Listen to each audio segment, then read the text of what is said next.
Greetings, peace, blackness, and prosperity. This is GRANDKUSH, where we deal with 9 mind, 9 knowledge, and 9 reason. Let's get into the video. This is going to be an exposure video, my people. Okay. And I will be using the video by Star Talk Trends. Okay. The video is called America is the True Old World. Eden and ancient Egypt were here. Okay.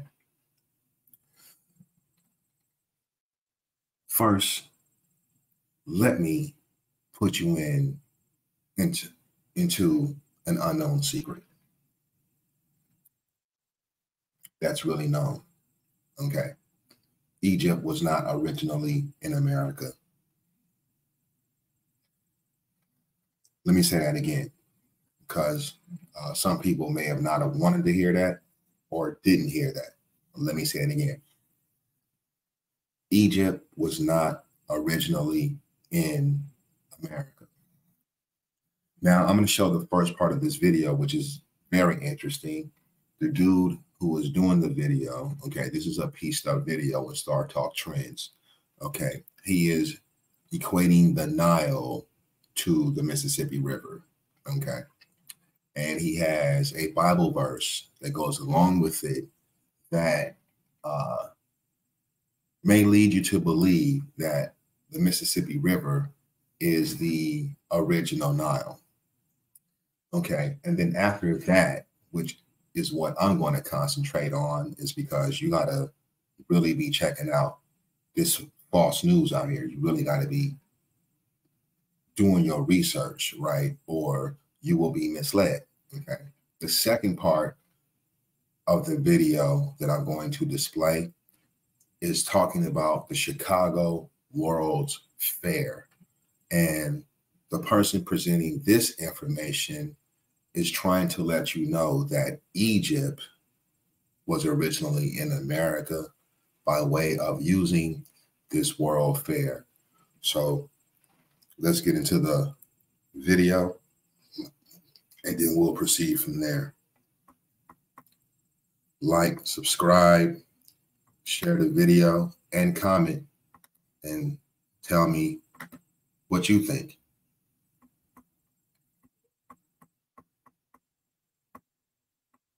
Let me get a moment to set this up. That's what I want to share. Okay, this is the video right here. So I'm gonna go ahead and play this. Channel. If you're new here, then don't forget to subscribe, because you will find my videos interesting and intriguing. Give this video a thumbs up by tapping on the like button and share your thoughts on what you think about today's video. Now, in this video, I will come you to a journey that will challenge everything you thought you knew about history and geography. For centuries, we've been taught that ancient Egypt was located in modern day Africa. But what if that's not the whole story? What if the biblical Egypt was actually located in the Americas? In today's video, join me as we explore a fascinating theory that suggests Okay. When you say what if, that is a hypothetical. So this is how you have to discern falsehood from the truth. That doesn't make it true if you say what if. Part of ancient Egypt was not in Africa, but in the Americas. From the mysterious descriptions of the Nile River in the Bible to the shocking similarities between Chicago and Cairo, we'll take a look into the evidence that's been hidden in plain sight. So get ready to question everything you thought you knew about the ancient world and the true location of one of history's most fascinating civilizations. Let's check out these videos. I will be right back. The hidden Egypt. Is it possible that the heart of the biblical Egypt was in the Americas? There is no map like that. You can tell that the map is made up. Okay, you will not find any map like that. All right, so don't take this map as being real. Now, it looks good. You feel what I'm saying? It looks good. Right. But when it comes down to Mesopotamia, Babylon, Asia, and things of that nature, it's more of the country. But let's proceed. Americas. Let's talk about it. Now, when it comes to looking for the geographic locations of certain civilizations, using the description from the books that talk about these civilizations, such as the Bible talking about Egypt, one of the best clues of finding a geographic location of a civilization is to look at the description of the big famous body of water that is next to these civilizations. For example, the most famous body of water next to Egypt, according to the Bible, happens to be the Nile. Now let's take a look at one of the descriptions of what the Bible says about the Nile River. This is Isaiah chapter 11, verse. One more thing. Okay, he said, according to the Bible, the Nile River was in existence before the Bible was even compiled. Okay, so the Bible is not an accurate history book. Okay, the Bible didn't exist before Earth. Come on. 15. And the Lord shall utterly destroy the tongue of the Egyptian sea, and with his mighty wind shall he shake his hand over the river, and shall smite it in the 7 streams, and make men go over dry shod. So in the book of Isaiah, it says that the Nile has 7 major streams. However, when you look up the modern African Nile, it only has 3 main tributaries, 3 main streams. But the Bible states that the Nile has 7 streams. So when discussing ancient Egypt, the focus has to be on the Nile River system of the White Nile and the Blue Nile, which is allegedly the longest river in the world at 4,132 miles long. However, when you combine the Mississippi River system of the Missouri River, 2,540 miles, and the Mississippi, 2,340 miles, you have a total length in miles of 4,890, which is 758 miles longer than the Nile River system that is in Africa. So yes, the Mississippi River system is the longest, which is a strong indication that it was your first Nile River system. So the Mississippi River has 7 major streams, and it flows into the Gulf of Mexico, which possibly could indicate that the Gulf of Mexico was once known as the Egyptian Sea in the book of Isaiah, chapter 11, verse 15. Additional clues can be found with a quick study of the etymology of the name Missouri. You will learn that it's just a corruption of the word Mitzrayim. Who was Mitzrayim? Mitzrayim, according to the Bible, was the son of Ham. He was the younger brother of Cush and the elder brother of Phut and Canaan, the Phoenicians. Those families together made up the Hamite branch of. Okay, so if you notice on the map, where Missouri is in America on the map, he had Egypt down in the south. So how could Missouri be Egypt on the map when he had Egypt at the bottom, right? Noah's descendants. So Mitzrayim is the Hebrew word for Egypt. So yeah, as I've stated, the modern African Nile only has 3. Okay, he'll go into the mountains and things of that nature. I'm going to fast forward because this is what I don't want to concentrate on. All right. We want to go here. Now check this out. This is where the false information comes in. Now I like what the person was saying with the streams and things of that nature. You can go research that yourself. You know, he didn't dig into too much into the Niles in Africa. There could be older rivers there, things of that nature that are not rivers there anymore, right? We're talking about over 5,000, 10,000 years old. All right, but this part is the alarming part. Okay, this is the part where you got to do your research, because by looking at it, you will think, oh, this is Egypt, right? Oh, they lied to us, like Dan Calloway said. They told it in reverse, right? You got to do your research. So let's go into this part. Main tributaries, 3 main streams coming from the Nile. But the Bible states that that change everything. The truth is everything to me. Truth. It can also bring pain. Man, get in here, get in here. You know I don't take threats too lightly, right? So I have been challenged to show. What's funny about some of us is we be so adamant that we on point, right? We be so adamant, right? That Chicago is actually Cairo, Egypt. I have been challenged, and my last page, they got rid of it. You don't challenge Getty, but I will take your challenge. I will take it. I will take it. Yes, I will. But before I start, if you'd like to donate $1, I really appreciate it. But let's start with this poster right here doing the Cairo Street of the World's Columbian Expedition in 1893, where it says Cairo Street in Egypt, right? Egypt. You see this building? Just take a good look at this building right here. Take a good look. Here go the building right here in Chicago. But then I was told that if that's Cairo, Egypt, it should have camels. because Egypt had camels. Oh, but let's go down this rabbit hole. What do you see? What do you see? What do you see, right? What do you see? And right here, it says Chicago. Right here, Chicago. What do you see? What do you see? Do not play stupid. What do you see? So these is actors? No, so these are just actors, just acting, right? Yeah, they don't even know they. What do you see? They're not actors, though. Oh, okay, all right. What do you see? Another camel, right? What do you see? What do you see? Come on now. What do you see? Oh, we can keep going for days. Here go a camel, right? What do you see right there? What do you see? This is the stuff your insurance company doesn't want you to know about. Have you noticed your auto insurance payments have practically doubled? And not to mention that this was 100 to 500 blocks that it looked like Egypt, but it says Cairo, right? Now we have. That's not correct.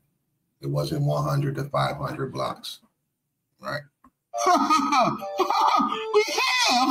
the camels that everybody say camels were never in North America. Now stop me when I'm wrong. Stop me, right? When they chew down.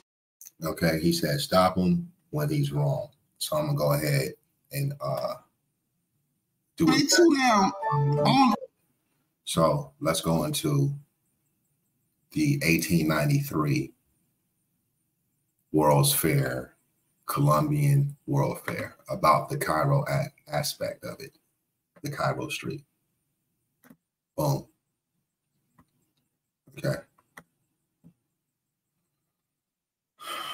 Now, obviously, this is in German or whatnot. Okay.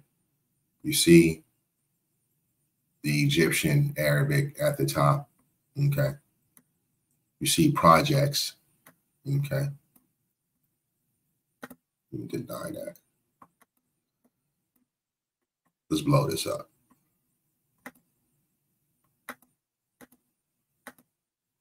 All right, let's blow that up.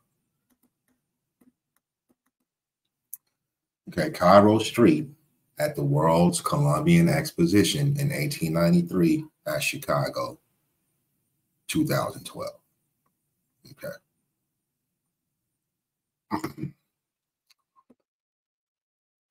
It says World's Fairs were a popular and at the same time very complex feature of the era between 1850 and 1930. They were aimed at the promotion of crafts and industry while they also wanted to edify and entertain. They served as gigantic shows demonstrating the state of industry, agricultural, arts, and sciences in the whole world at the given time. A World's Fair was always a good opportunity to show the world the face of the organizing country it considered characteristic and worthy of display. All these aspects were highly relevant concerning the World's Columbian Exposition, which was organized in Chicago in 1893 to commemorate the 400th anniversary of the discovery of America by Christopher Columbus. Okay, so that would mean that we go back to 1593, right? The fair consisted of two sections, the White City and Midway Plaisance. The former received its name from the gleaming white color of its Beaux Arts buildings. Okay, look up Beaux Arts buildings, conforming to a unified general scheme. They had been designed to impress both domestic and foreign visitors with a dignified, serene appearance that suggested solid strength as well as refined grandeur. America wanted to show the world that having joined the leading nations in industry, agriculture, and business, it had now come of age and was ready to take its place in the community of nations as Europe's equal in culture and the arts. Midway Plaisance, on the other hand, was born due to a dual consideration. Anthropology, as a scholarly discipline, was accorded great attention in the fair, and a special area was assigned here to the display of foreign nations and peoples. Okay, that's very important. In the present case, this was combined with amusement, which always played a significant role in World's Fairs. Here's the same poster. Okay, the same poster, right?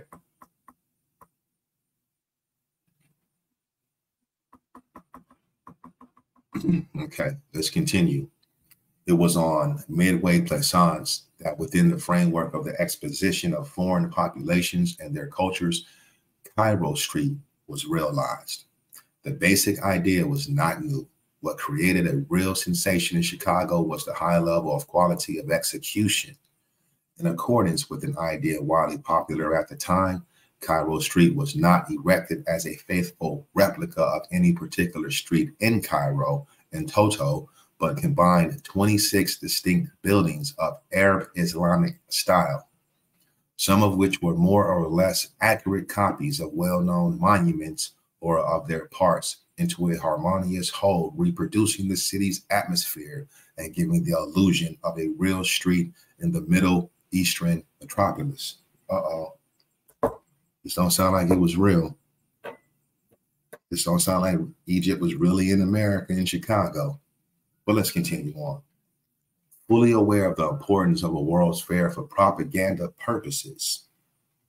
Fully aware of the importance of a World's Fair for propaganda purposes, Egypt wanted to participate on an official level in the Chicago Fair, but was not in a position to do so owing to her precarious economic situation.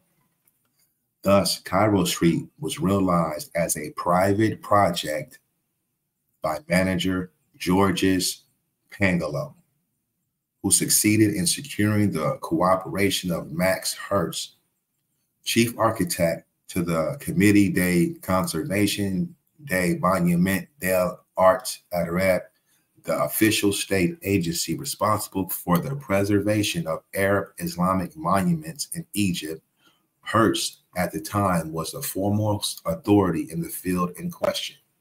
In addition to the indispensability of Hertz's professional expertise, Pangelo was convinced that Hertz's official position with the Egyptian government would give additional standing to his project. In the project office he set up in Cairo, Hertz employed the Austrian architect Edward Matusek to assist him in the preparation of the necessary plans. Most components of the buildings were produced in Cairo, then shipped to America. Where were these buildings created? In Cairo, in the real Egypt, and then shipped to America, where they were assembled under the supervision of a Chicago architect, especially engaged by Pangelo. Hertz himself, who traveled to Chicago for this purpose, supervised the final stage of the works. The creation of an authentic atmosphere also required genuine Cairene inhabitants, along with such typical features of the Cairene street scene as camels and donkeys. Damn. Should we read that again? The creation of an authentic atmosphere also required genuine Cairene inhabitants, along with such typical features of the Cairene street scene as camels and donkeys.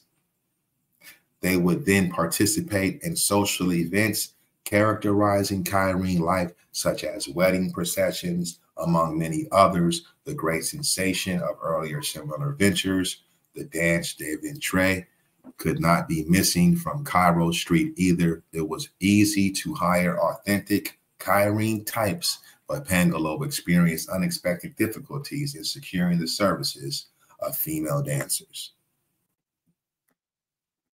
Okay, so that is not real. All right.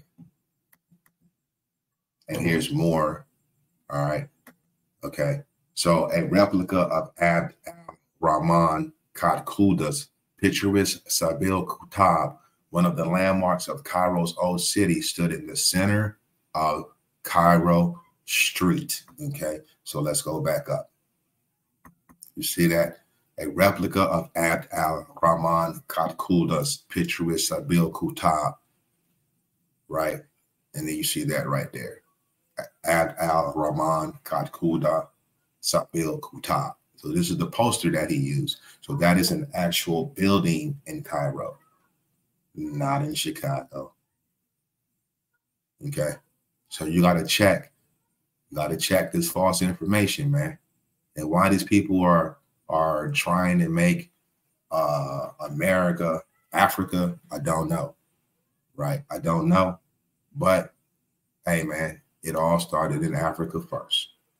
I don't care what anybody says. It all started from Africa first. So with that being said, I'm going to end this video. Like, subscribe to the channel. In fact, you can share this channel around for anybody thinking that America was, Egypt was originally in America before it was Africa. All right. Y'all hold it down. Be easy. Peace.